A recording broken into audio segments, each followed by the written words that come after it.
ये पंचायत मिनिस्टर के खुद के गांव का मामला है। डांगरा बिढ़ाई एक ही गांव है। क्या पंचायत मिनिस्टर उस आदमी के ऊपर फ्रॉड का पर्चा दर्ज करवाने का काम करेंगे जिसने इनके साथ फ्रॉड किया है? क्या इनका पैसा दिलवाने का काम करेंगे? अगर पंचायत मंत्री जी उस आदमी के खिलाफ पर्चा दर्ज नहीं करवाते 420 का और उनके पैसे नहीं दिलवाते तो इसमें साफ सी बू आती की मिली भगत है, क्योंकि मंत्री के कोटे से पैसा डाला है और अगले ही दिन वो व्यक्ति वहां पहुंच जाता है। तो इससे साफ जाहिर होता है कि उस आदमी को पूरी जानकारी थी कि कल पैसा डाल लिया, अगले दिन पहुंच गया। तो इससे इन लोगों में मिली भगत बिल्कुल साफ जाहिर होती है। मैं कांग्रेस ही हूँ। गाँव कांग्रेस ये आपके साथ में? ये मेरी वाइफ है जी, इसका नाम सोनू है। सोनू आपकी वाइफ है? तो किस मामले को लेकर जो है आपका हमारा ये मकान की मरम्मत के फार्म भरे थे जी मैंने काफी टाइम पहले जी। इसके पैसे आए थे जी 2 लाख रुपए खाते में जी। और ये 2 लाख रुपए जो आए थे, राजवीर है हमारे बिटाई खेड़ा से, जो देवेंद्र सिंह बबली का खास आदमी है, उन्होंने हमारे खाते में से 2 लाख रुपए हम दोनों को ले जाकर निकलवा लिए। उन्होंने ये बोला था कि ये पैसे है जो गली के पैसे है, गली के पैसे हैं, मतलब तो गली के पैसे आए, आपके मकान के पैसे नहीं आए जी। हमें तो ये परसों लिस्ट आई है जो हमारे पास सबूत है और हमारे पास में जो बैंक का रिकॉर्ड है उसमें उन्होंने 2 लाख रुपए निकलवा लिए जी। अब हमने बोला उसको भाई ये पैसे है जी, अब वो देने के नाम नहीं ले रहे जी। फोन किया कोई रिस्पॉन्स नहीं दे रहे, फोन किया तो ना फोन उठा रहे जी। जो अकाउंट नंबर था वो आपका था, किस नाम से था? ये मेरी वाइफ के नाम पे है जी। जो कौन सी बैंक पे? इनके नाम पे। इधर आपने इतनी जल्दी से निकलवा देते? नहीं जी, वो बोले पहले आए दिन बोले कि आपका खाता नंबर दे दो, कि मेरे खाते में कोई दिक्कत हो गई है, मतलब आपके पैसे में सबूत है जी। वो आए पहले दिन आए हमारे पास, बोले भाई आपका खाता नंबर दे दो, भाई हमारे खाते में थोड़ी दिक्कत है, भाई पैसे नहीं आ रहे, तो आप हम गली के पैसे डलवावांगे, भाई वो पैसे दे आप निकलवा के हमने दे दियो, भाई तारे ऊपर विश्वास है हमने भी, हम दे दोगे निकलवा के और कोई देगा नहीं। हमने भी कोई मेरे ससुर की पुरानी लाद थी, उनके ऊपर आना जाना था काफी टाइम से, बोले विश्वास वाले बंदे थे वो। फिर उन्होंने हमने दे दिया, चलो भाई अपन के जाना भी दे देवांगे निकलवा के ने, हमने दे दिया खाता नंबर। तो पैसे आए तुरंत 27 तारीख 9वां महीना 2023 को पैसे आए, तो वो 28 तारीख को आ गए हमारे घर पर, बोला भैया आपके खाते में पैसे आए हैं और चलो भैया हमने निकलवा के दो। तो हम बोले भाई चल थोड़ी देर बाद में कल निकलवा देने, बोला नहीं कल मेरे को तो काम है भाई, आज ही निकलवाओ। फिर हम उनके साथ में चले गए, उन्हें आपका मतलब लड़का भेजा, संजय नाम है उनका, वो राजवीर बुढ़ानिया के लड़के हैं जो, उनका नाम संजय है। संजय हमारे साथ भेजा बैंक ऑफ बड़ौदा में, उसने वहां से पैसे निकलवाए और पैसे लेके चले गए। फिर हमने बाद में पता चला भी ये पैसे तो हमारे मकान की मरम्मत के थे, जो हमने फॉर्म अप्लाई करे थे वो आगे से क्लियर हो गया आगे, तो उसके पैसे थे। हमने फिर उनके पास में फोन करा भी, ताऊ जी यूं पैसे भी हमारे थे। वो बोला भाई नहीं ये तो फर्जी है लिस्ट, कोई वो नहीं है, फर्जी है ये, कोई मतलब जवाब ही नहीं दिया। उनके पास में फोन करे इतने, कोई रिस्पॉन्स नहीं, कोई कुछ नहीं।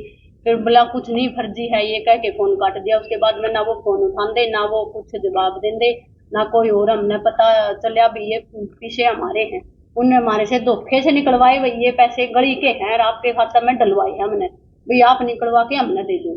अब वो ना तो पैसे दे रहे, ना कोई जवाब दे रहे, ना कोई और। किसी से मिले? आपने उनसे पूछा नहीं कि गली के निर्माण के पैसे हमारे खाते में कैसे है? हाँ ये पूछा था हमने, बोला भी मेरे खाते में कोई दिक्कत है, आपके पैसे में डलवाएंगे, हम डलवाए हैं इसलिए भाई आप निकलवा के दे दो। हमने भी विश्वास किया भी चलो कोई नहीं। हमने तब तक ये नहीं पता था भी हमारे मकान का लोन क्लियर हो गया या आगे से पैसे आए हुए हैं या कोई छोड़ है। बाद में हमारे पास मैसेज आया है, बाद में पता चला हमने। आपने लोन अप्लाई किया हुआ था? हाँ जी हमने लोन अप्लाई किया था मकान का, वो क्लियर हो गया था, मतलब आगे से पास होके आ गया था। लिस्ट में भी नाम है, अब लिस्ट का 2 लाख रुपए का आया हुआ है। ये लिस्ट हमने राजवीर बुढ़ानिया को दिखाई, वो भी बोले फर्जी सिस्टम है, ये कुछ नहीं है। आपने मंत्री से बात की इस विषय में? नहीं जी, मंत्री से बात नहीं नहीं की, जई से बात की और सरपंच मेंबर सब से बात की, सब कोई लिस्ट दिखाई, बोले हाँ जी क्लियर है ये तो आपका भी। मेरे मतलब मेरे सासू मां उनके भतीजे जई हैं वो, उनसे भी ये लिस्ट भेजी हमने, उन्हें दिखाई, बोला हाँ भाई क्लियर है ये कोई फर्जी नहीं है भाई, सरकारी वो है, ये मोहर लगी हुई है, साइन हुए हैं, तो ये कोई क्लियर नहीं, वो नहीं है भाई, फर्जी सिस्टम नहीं है ये। फिर हमने दूसरे उनके पास में फोन किया, भी ताऊ ये तो हमारा क्लियर है भाई, कोई आप कह रहे भी। गांव डांगरा से है, इंद्रजीत नाम का व्यक्ति है और ये सोनू इनकी मिसेज है। इस व्यक्ति का मेरे पास सुबह फोन आया कि सरपंच साहब हमारे साथ ऐसे ऐसे ज्यादती हुई है, आप मेरे से मिलो, आके बताओ क्या हुआ आपके साथ। तो इन्होंने बताया कि मेरी वाइफ के नाम पर जो मकान रिपेयर का पैसा आता है, हमने उसके लिए लोन अप्लाई किया था, फॉर्म भरा था इन लोगों ने, तो इनके खाते में 2 लाख रुपए आते हैं। जैसा कि इन लोगों ने बताया कि राजवीर गुडानिया नाम का व्यक्ति है जो मंत्री जी के साथ रहता है। उस व्यक्ति को क्या पता चल गया कि 27 तारीख को इनके अकाउंट में पैसे आते हैं और 28 को इनके पास चला जाता है कि आपके अकाउंट में पैसा आया है और वो गली का पैसा है। इससे साफ जाहिर होता है कि एक मिली भगत है, अन्यथा किसी और व्यक्ति को नहीं पता चला, पैसा ये मंत्री कोटे से डला हुआ है। तो इससे सीधी सी बू आ रही है कि ये सब मिली भगत है। 27 तारीख को पैसा डलता है, 28 तारीख को राजवीर गुडानिया नाम का व्यक्ति इनके घर चला जाता है और इन गरीब व्यक्तियों को गुमराह करके कि गली का पैसा है वो निकलवा लेता है, उनके 2 लाख रुपए ले जाता है। इन लोगों को 4 दिन पहले पता चला कि ऐसे ऐसे, इन लोगों ने लिस्ट देखी तो लिस्ट में पता चला कि ये तो आपके हाउस रिपेयर का पैसा है। मैं आपके माध्यम से एक बात कहना चाहता हूं, ऐसे पता नहीं कितने गरीब लोगों को टारगेट किया गया है।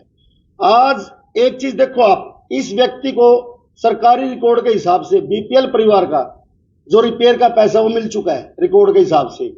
अगर कल को खुदा न खास्ता भगवान ना करे इस गरीब व्यक्ति का मकान गिर जाता है और ये रिपेयर के लिए पैसा मांगता है बीपीएल स्कीम के तहत, तो रिकॉर्ड में इसको पैसा मिल जाता है, पैसा मिला हुआ है ना, तो इसको बेनिफिट मिलेगा। वो आगे इसकी क्या टर्म होती है, 7 साल की होती है, 5 साल की। इस गरीब व्यक्ति को ना तो पैसा मिलेगा, जो पैसा आया वो निकलवा कर वो लोग ले गए, तो हमारा तो ये गरीब व्यक्ति गया। सरकार भी ये कहेगी कि आप लोग रिपेयर का पैसा लेते हो, रिपेयर करवाते नहीं, पैसा खा जाते हो। दोनों तरफ से हमारी इस गरीब व्यक्ति हुई है। मैं आपके माध्यम से एक बात और कहना चाहता हूं, ये डांगरा गांव का निवासी है। हमारे यहाँ पर 3 नेता सरकार में बैठे हैं, कैबिनेट मिनिस्टर जिनके साथ रहने वाले व्यक्ति ने गबन किया है, और डांगरा गांव से सुभाष बराला जी जो मुख्यमंत्री के करीबी बताए जा रहे मौजूदा बीजेपी सरकार का हिस्सा है, और निशान सिंह जी पार्टी के प्रदेश अध्यक्ष है, जेजेपी पार्टी की जो गठबंधन में पार्टी बैठी है। क्या वो नेता इस गरीब व्यक्ति की आवाज उठाने का काम करेंगे? आज उनका दायित्व बनता है कि एक गरीब व्यक्ति के साथ आपके हल्के में जाती हुई है। और जो विपक्ष के लोग हैं, मैं उनको भी कहना चाहता हूं, भाई आप लोग विपक्ष में बैठे हो तो इस गरीब व्यक्ति की वो नेता आवाज उठाएंगे? ये लोगों को देखना चाहिए कि जो नेता सरकार में हिस्सेदार है, आज इस गरीब आदमी के साथ ये जाती है, कल किसी और के साथ होगी। क्या उनका फर्ज नहीं बनता इस गरीब आदमी की आवाज उठाए, इसका हक इसको दिलवाएं? आप हरियाणा में क्या प्रयास करेंगे? ये व्यक्ति मेरे पास सहायता के लिए आया था, मैं अपना फर्ज बिल्कुल निभाऊंगा, और इस व्यक्ति के पैसे दिलवाने के लिए चाहे मुझे इन दोनों को लेकर मुख्यमंत्री के सामने पेश होना पड़े, मैं ऑन रिकॉर्ड बोल रहा हूं कैमरा के सामने कि मैं इस व्यक्ति के पैसों के लिए कहीं तक भी जाऊंगा और इसको इसका हक दिलवा के रहूंगा। और मैं कहना चाहता हूं, जो भी एससी संगठन है, मैं तो अपनी तरफ से करूंगा, मेरे को किसी पे तक जाना पड़े, चाहे लोगों के साथ धरने पे बैठना पड़े। और जो एससी संगठन है, मैं उनसे भी अपील करना चाहता हूं, आज ये गरीब व्यक्ति को टारगेट किया गया, कल किसी और को, तो उन लोगों का भी दायित्व बनता है कि अपने समाज के लोगों की आवाज उठाने के लिए सामने आने का काम करें। मैंने पहले भी मीडिया के सामने बोला है कि खासकर हमारे हल्के के अंदर 2 एससी सरपंचों को भी टारगेट किया गया है, लेकिन वो डरते कैमरा के सामने नहीं बोल रहे। लेकिन कब तक चुप रहेंगे? आप देखना, आज इस भाई ने हिम्मत जुटाई है, मैं इसको धन्यवाद करता हूं कि इसने आवाज उठाई है, कल कोई और भी आवाज उठाएंगे। जो गड़बड़ी हुई है ना, सभी के सभी लोग मीडिया के सामने आएंगे। आप धीरे धीरे देखना, इन लोगों का जो कच्चा चिट्ठा है आम जनता के सामने। ऐसे केस नरेल में भी केस था, लेकिन वो बोलने से डरते हैं, लोगों को दबाया जा रहा है। कई केस है, कहीं ऐसा तो नहीं 2 दिन बाद ये दबाव में कलवा है। मैंने भी पूछा था और आपके सामने भी ये लोग कहते हैं कि हम किसी के दबाव नहीं माने। ये क्यों दबाव मानेंगे? इनके हक का पैसा है, इन बेनिफिट इन लोगों को मिला है बीपीएल परिवार का, ये क्यों दबाइए किसी से?